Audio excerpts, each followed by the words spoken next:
Martes 18 de mayo, lección número 8, la ley del pacto, para memorizar.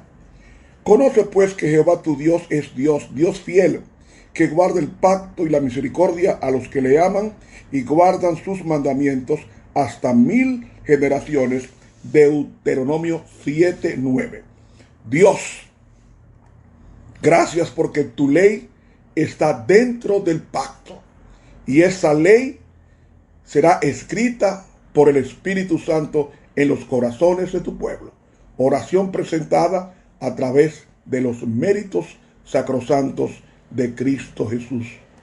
Amén. Para hoy martes, la ley dentro del pacto.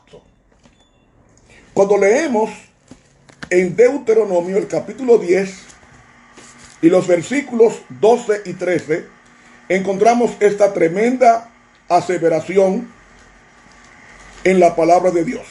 Deuteronomio 10, versículos 12 y 13, leemos a continuación. Ahora pues, Israel, ¿qué pide Jehová tu Dios de ti? Sino que temas a Jehová tu Dios, que andes en todos sus caminos y que lo ames y sirvas a Jehová tu Dios con todo tu corazón y con toda tu alma, que guardes los mandamientos de Jehová y sus estatutos que yo te prescribo hoy para que hayas bien. Hasta aquí la lectura. ¿Qué nos está diciendo aquí? ¿Qué pide Jehová tu Dios de ti? O sea, ¿qué desea? La mejor traducción en el hebreo es: ¿qué desea Jehová tu Dios de ti? Que temas a Jehová tu Dios. ¿Qué significa temer? ¿Qué significa temer? Tenemos que partir de ahí. ¿Qué significa temer? Si nos vamos nosotros al libro de Eclesiastés, el capítulo 12 y el versículo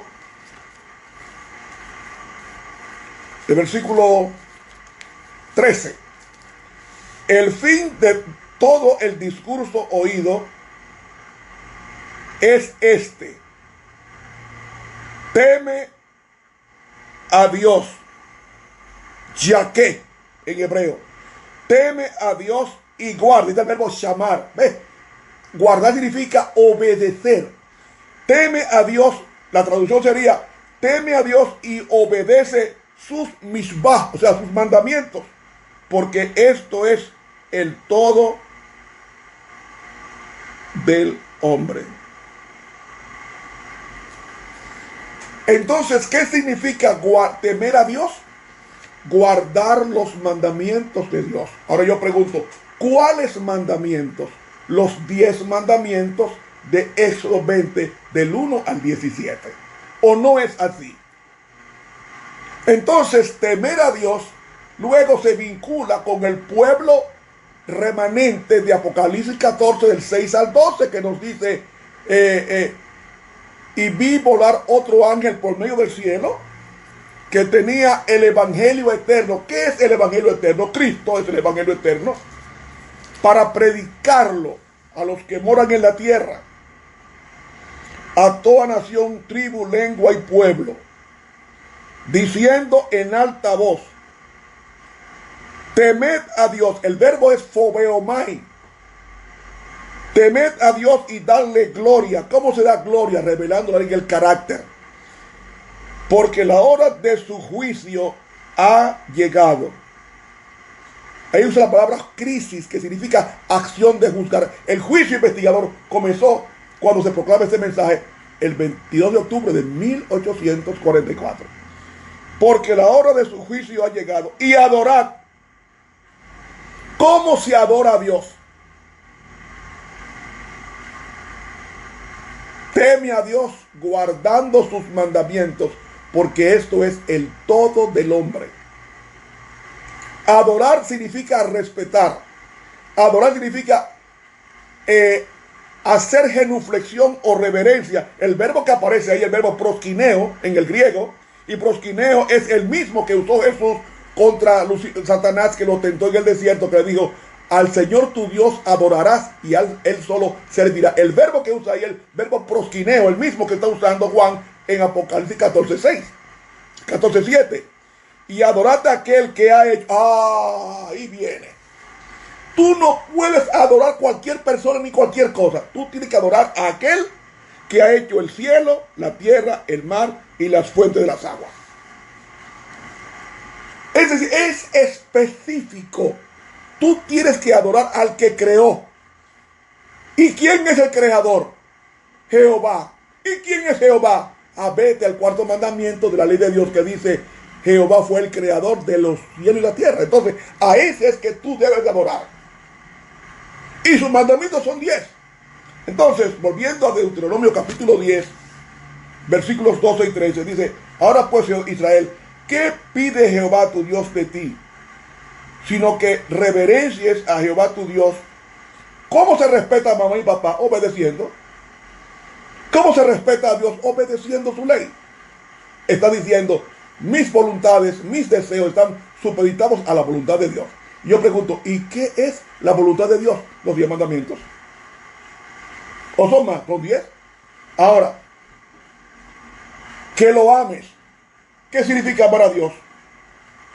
¿Quieres saber qué significa amar a Dios?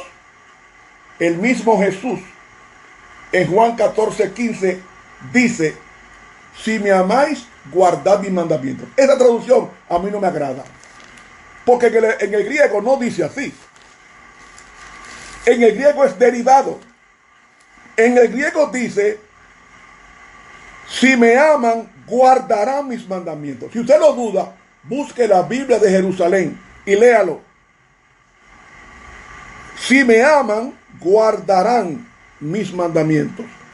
Es decir, amar a Dios está vinculado con la obediencia a los mandamientos. Entonces, la traducción correcta debe ser: si me aman, lo revelarán, si me aman, lo revelarán obedeciendo mis mandamientos. No hay amor sin obediencia. ¿O sí? No, no hay. Entonces, ¿qué es lo que está diciendo la ley dentro del pacto? Y diciendo con esto que el pacto de obediencia vincula con los 10 mandamientos, las 2 tablas de piedra. Seguimos. Que ande en todos sus caminos. ¿Cuáles caminos? Cristo dijo: yo soy el camino. Andar en el camino significa andar en los pasos de Jesús. Debemos seguir las pisadas. Es decir, Cristo está caminando sobre un lugar donde se están marcando las huellas de Él. ¿Recuerda aquella canción? Hay 2 huellas en la arena. Entonces, Cristo nos está dejando los footprints, o sea, sus huellas. Y lo que tenemos que hacer nosotros es meter los pies en esas huellas y nunca nos vamos a extraviar. Las personas se apartan de la iglesia única y exclusivamente porque no meten el pie o sus pies en las huellas que está dejando Jesús. ¿Y sabes tú cuáles son las huellas? Las huellas son los 10 mandamientos. Son las huellas de que Dios estuvo ahí. Yo fui invitado a visitar el monte Sinaí, y para visitarlo y subir al monte Sinaí se necesitan camellos, porque a pie nadie puede subir. Imposible. A pie nadie puede subir. Ahora yo me pregunto, ¿cómo fue que Moisés, un hombre de 80 años, oígalo bien, 80 años, que la edad promedio era 70 y el más robusto 80, dice el Salmo 90, escrito por Moisés? Entonces, si Moisés tenía 80 años cuando subió 6.540 pies a recibir los 10 mandamientos, ¿de qué se agarró? ¿De qué se agarró? Porque no tenía ni aperos, es decir, no tenía soga, ni piqueta, ni tenía nada para trepar. Moisés subió 6.540 pies sin soga y sin piqueta. ¿Por qué subió? ¿Cómo fue que Moisés subió si no tenía soga, no tenía piqueta, ni tampoco tenía fuerza de un joven para subir 6.540 pies? Oh, mis hermanos, Pablo me dice cómo fue que él subió. Pablo me dice cómo fue que Moisés subió sin soga. Dice aquí, el versículo 27 de Hebreos 11, por la fe salió de Egipto, no temiendo la ira del rey, porque se sostuvo como viendo al invisible. ¿Cómo fue que Dios hizo subir a Moisés mirándolo?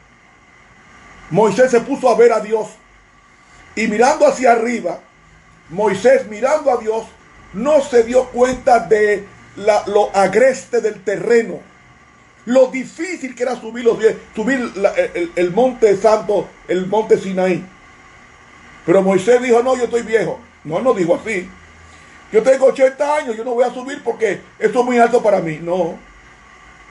Todo lo puedo en Cristo que me fortalece. ¿Cómo yo puedo? Mirando a Jesús. Por eso fue que Pablo dijo, tomando en cuenta, entre otras cosas, ese incidente, Pablo dijo textualmente en Hebreos 12, puesto los ojos en Jesús, el autor y consumador de nuestra fe. Hay que poner los ojos en Jesús mirando hacia arriba. Ustedes saben que una persona, cuando le enseñan que cuando va a subir una altura que te marea, que te puede producir vértigo, le dicen, sube mirando hacia arriba, nunca mires hacia abajo. Así es que se baja una montaña alta y así es que se sube mirando siempre hacia arriba y se baja mirando hacia arriba. Así la altura no te marea y en consecuencia tú terminas tu trabajo sano y salvo. Eso fue lo que Moisés hizo. Se mantuvo como viendo al invisible. Y como se mantuvo como viendo al invisible, él no se podía marear. A sus 80 años y viendo a Jesús, él, como dice el profeta Isaías, mirad a mí y sé salvo todos los términos de la tierra. Es que hay que mirar a Jesús. Porque Jesús está dentro del pacto. Porque Jesús es la ley encarnada. Y Jesús está presente en su ley, está presente en el pacto, en el cofre que representa el trono de Dios, está presente ahí. Es decir, la ley de Dios es el cimiento de su trono, dice el salmista David. La ley es el asiento del trono de Dios. Y como es el asiento, su trono es justicia y su trono es misericordia. Entonces, hermanos, ¿qué más dice Deuteronomio 10:12? Que ande en todos sus caminos y que lo ames. ¿Cómo que se ama? Guardando sus mandamientos. Ahora, y sirvas a Jehová tu Dios. ¿Qué significa servir? Oiga, el verbo en el griego hay una palabra para siervo, esa palabra doulos. Y doulos no es siervo, es mucho más humillante. Doulos es esclavo. ¿Qué es un esclavo? Es una persona en el antiguo Israel, un esclavo era aquel que no podía contradecir lo que su amo dijera, so pena de muerte. En Roma, un esclavo estaba al arbitrio de su dueño, que lo podía matar y no era condenado por eso. Pero en la ley de Israel, un esclavo estaba obligado a cumplir las instrucciones de su amo, que no eran malas. Lavar, planchar, limpiar, fregar, nada de eso era deber de un esclavo. Pero aquí me dice que sirvas a Jehová tu Dios. Es decir, el esclavo no cuestiona lo que el amo le dice. Haz lo que te digo. Cuando Dios le dijo a Abraham, sal de Ur de los Caldeos a la tierra que te voy a mostrar, él no refunfuñó, él no regateó, él obedeció. Y por obediencia se llama Abraham el padre de la fe. Y yo pregunto, ¿cumplió Dios sus mandamientos? ¿Cumplió Dios con Abraham, sí o no? Y pregunto, ¿cumplió Abraham con Dios? Sí. De tal manera que Dios lo llamó mi amigo. Lea conmigo en el libro de Génesis, capítulo 26, van a ver enseguida Abraham, cómo Dios habla de Abraham. Por cuanto, en Génesis 26:5, por cuanto oyó Abraham mi voz. El verbo oír, ahí es el verbo shamá. Y shamá es obedecer. Entonces, por cuanto obedeció Abraham mi voz, y ahí el verbo guardar, y llamar, el verbo llamar es guardar, con mucho cuidado. Es como un vaso muy fino, costoso, de la dinastía Min, ese florero. Usted tiene mucho cuidado de manejarlo para que no se le rompa. Eso es lo que significa guardar en el texto hebreo.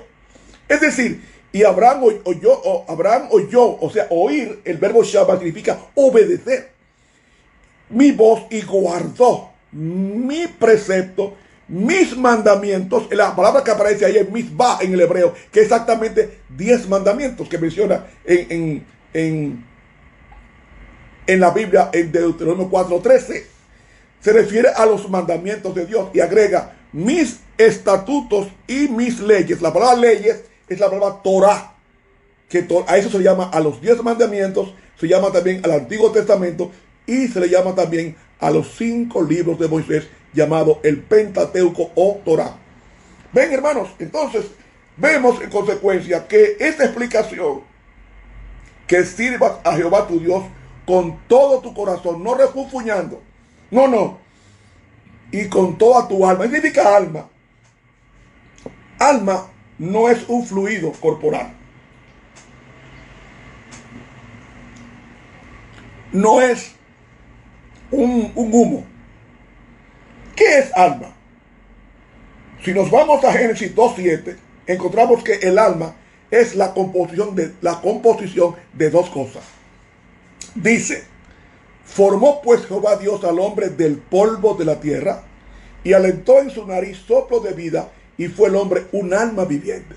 ¿Qué es alma entonces para Dios? Es barro, polvo de la tierra, más soplo de vida, que es espíritu. Es decir, el alma es la persona. El ser humano no tiene alma, es alma. Es decir, alma es el cuerpo más el espíritu, es igual a dos términos algebraicos: polvo de la tierra más soplo de vida, igual a alma viviente. ¿Ven? Ahora, cuando la persona muere, dice Eclesiastés 12:7, el polvo vuelve a la tierra como era, y el espíritu vuelve a Dios que lo dio. ¿Qué es lo que sube a Dios? ¿La persona? No. Lo que sube es el carácter que esa persona formó o fijó en los años que vivió en la tierra. Y sube el carácter, no la persona. Porque el alma muere. En ningún lado de la Biblia dice que el alma es inmortal.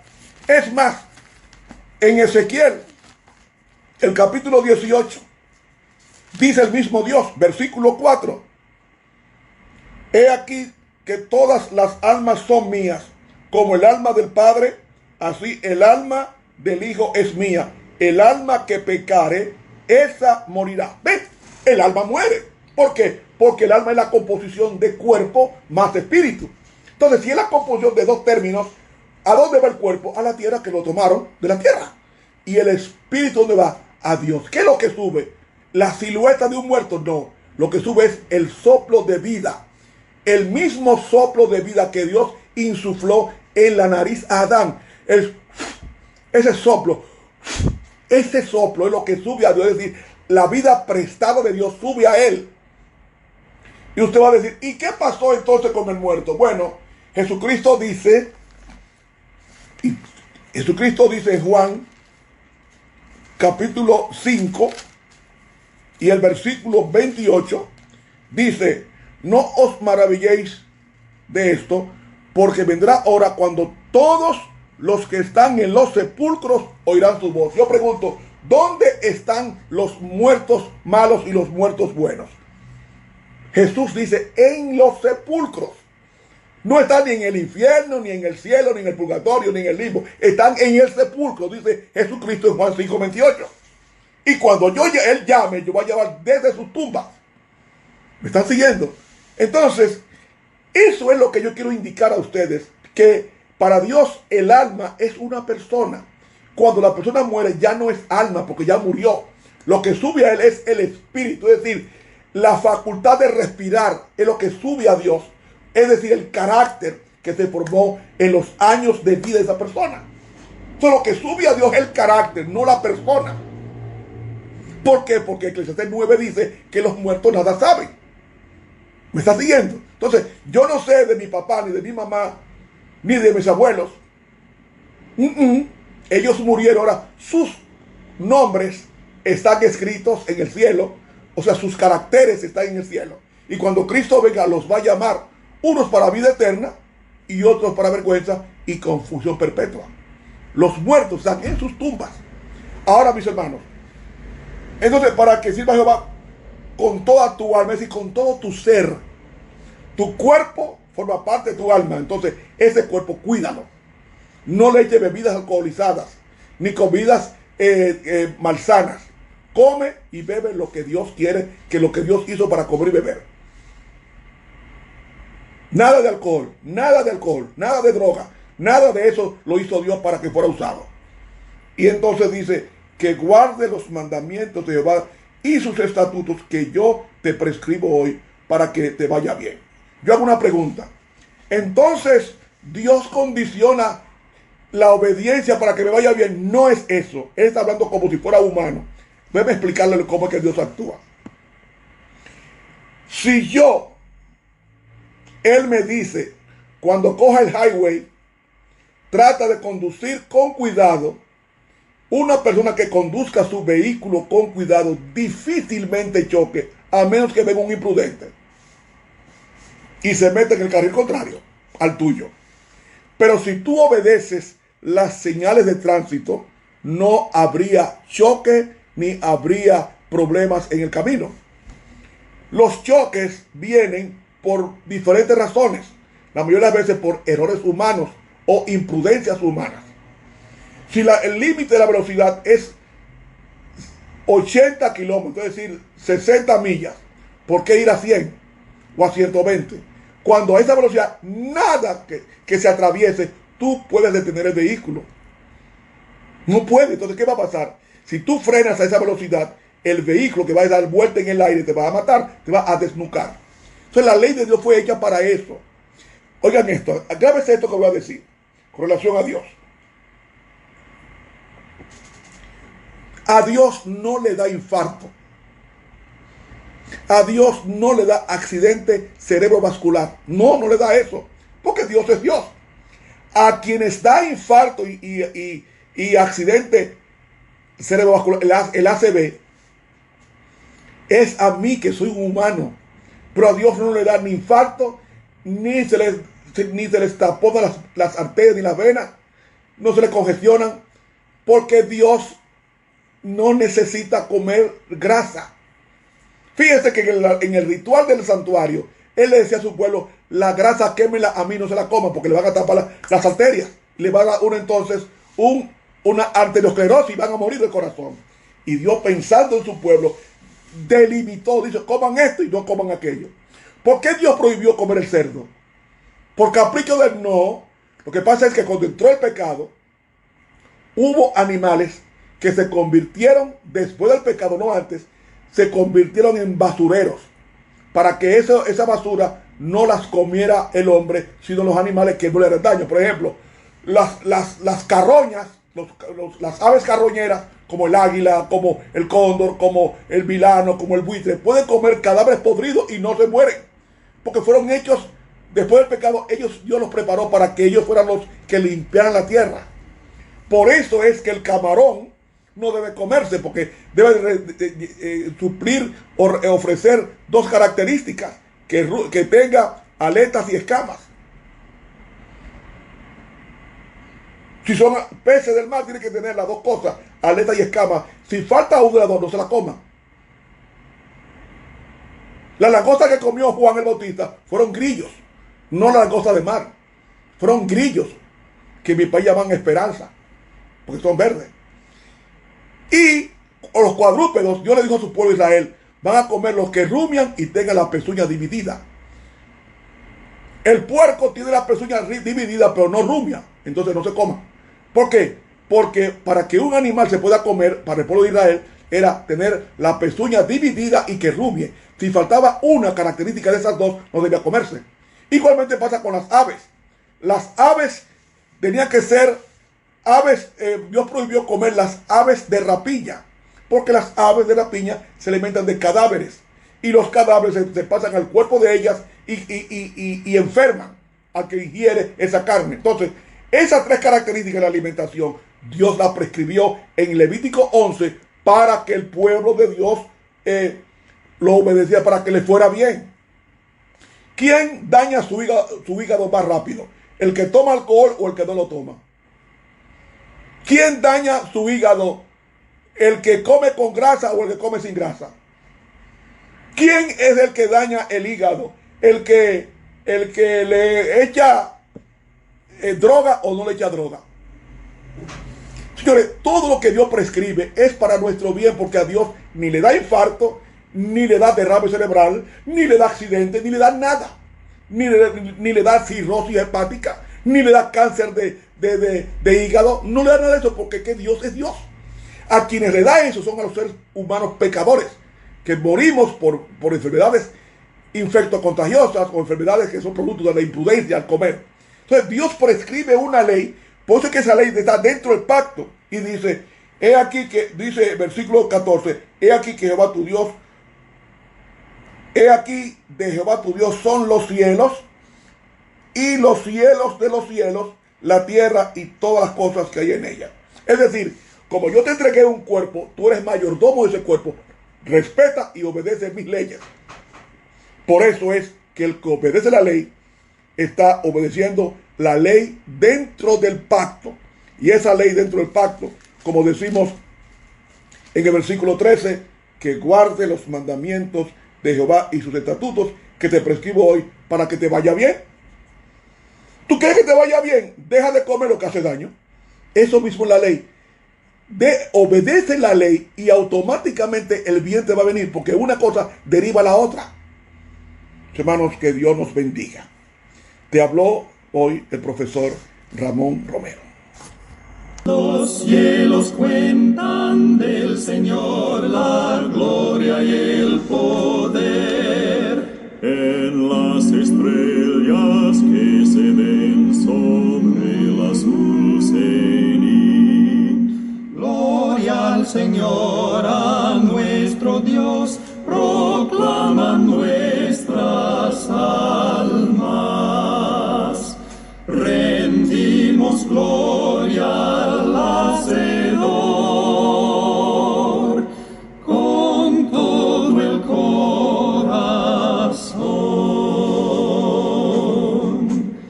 Los cielos cuentan del Señor la gloria y el poder. En las estrellas que se ven sobre el azul cenit. Gloria al Señor, a nuestro Dios, proclaman nuestras almas. Rendimos gloria